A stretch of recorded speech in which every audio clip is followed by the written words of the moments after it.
আসসালামু আলাইকুম ভিউয়ার্স। তো কিভাবে আপনারা খুব সহজে একটি ট্রাস্ট ওয়ালেট অ্যাকাউন্ট করবেন চলুন দেখে নিই। তো এই ট্রাস্ট ওয়ালেট খুব গুরুত্বপূর্ণ, বিশেষ করে যারা এয়ারড্রপে কাজ করেন। তো এয়ারড্রপ থেকে পেমেন্ট পাওয়ার জন্য, অর্থাৎ কয়েন বা টোকেন পাওয়ার জন্য এই ট্রাস্ট ওয়ালেট থেকে কিন্তু বিভিন্ন ধরনের অ্যাড্রেস সাবমিট করতে হয়, যেরকম বিএনবি অ্যাড্রেস, ইথেরিয়াম, তারপরে সোল। তো বিভিন্ন অ্যাড্রেসগুলো এখান থেকে দিতে হয়। তো এর জন্য আপনারা প্রথমেই ট্রাস্ট ওয়ালেটটি প্লে স্টোর থেকে ডাউনলোড করে নেবেন। তো এরপরে অ্যাপসটি ওপেন করবেন,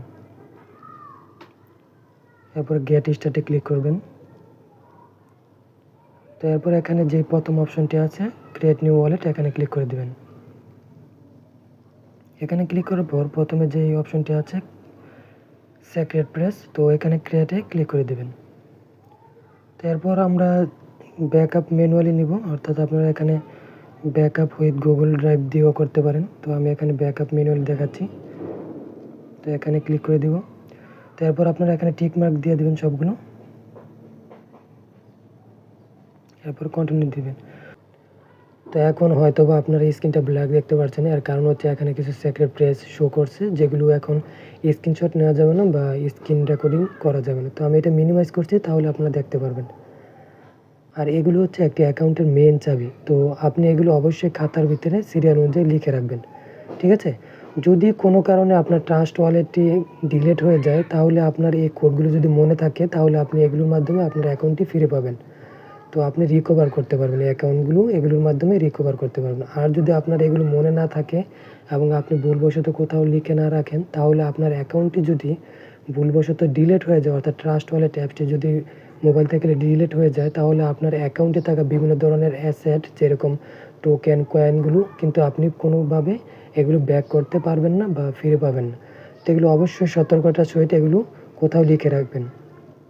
তো আমি এখানে কপি টু ক্লিপবোর্ডে ক্লিক করে আমি এটা লিখে রাখছি। তো আমি সিক্রেট প্রেসগুলো কপি করলাম এবং আমি এখানে নোটের মধ্যে এগুলো আপাতত রেখে দেখাচ্ছি। তো আপনারা খাতা এগুলো অবশ্যই লিখে রাখবেন। তো এখানে রেখে দিলাম। তো এরপরে এখানে আমার একটু ভেরিফাই করতে হবে। তো আমি এখানে নেক্সটে কন্টিনিউতে ক্লিক করব। তো আমি এখানে কন্টিনিউতে ক্লিক করব। আপনারা এখানে দেখতে পাচ্ছেন যে কন্টিনিউ, এখানে কন্টিনিউতে ক্লিক করে দিবেন। এখানে ক্লিক করার পর এখানে 4টে ওয়ার্ড চাচ্ছে, অর্থাৎ আমাকে যাচাই করবে যে আমি আসলে কোডগুলো লিখে রাখছি কিনা।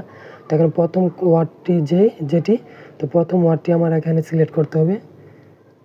তো এখানে প্রথম ওয়ার্ডটি কী ছিল সেটা আমার এখানে দেখতে হবে। তো প্রথম ওয়ার্ডটি কিন্তু এখানে গ্রিন দেখাচ্ছে, তো মাঝেরটা হচ্ছে প্রথম ওয়ার্ড। এরপরে 4 নম্বর ওয়ার্ডটা হচ্ছে এডিট, 4 নম্বর ওয়ার্ডটা হচ্ছে এডিট। এরপরে 7 নম্বর ওয়ার্ডটি হচ্ছে গ্লাড।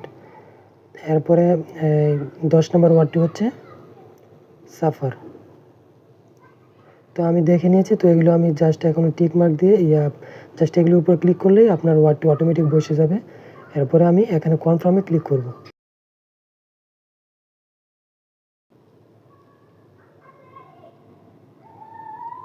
তো এরপরে আমি এগুলো সিলেক্ট করে কনফার্মে ক্লিক করে দিলাম। তারপর এখানে একটি পাসওয়ার্ড দিতে হবে, তো আমি এখানে পাসওয়ার্ডটি দিয়ে দিচ্ছি। তো পাসওয়ার্ডটি আবার আমি কনফার্ম করছি। তো এরপর কিন্তু আমার অ্যাকাউন্টটি সম্পূর্ণ হয়ে গেছে। তো আমার কিন্তু ট্রাস্ট ওয়ালেট অ্যাকাউন্টটি তৈরি হয়ে গিয়েছে।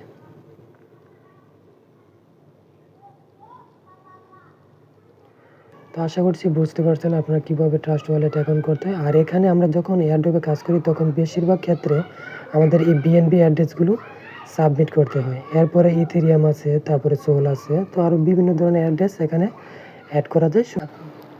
সেগুলো আমরা পরবর্তী কোনো ভিডিওতে দেখব যে কীভাবে ট্রাস্ট ওয়ালেটে নতুন কন্ট্রাক্ট দিয়ে টোকেন অ্যাড করতে হয়। তো আশা করি আপনারা বুঝতে পারছেন যে কীভাবে একটি ট্রাস্ট ওয়ালেট অ্যাকাউন্ট করতে হয়। তো ভিডিওটি সম্পূর্ণ করার জন্য সবাইকে ধন্যবাদ।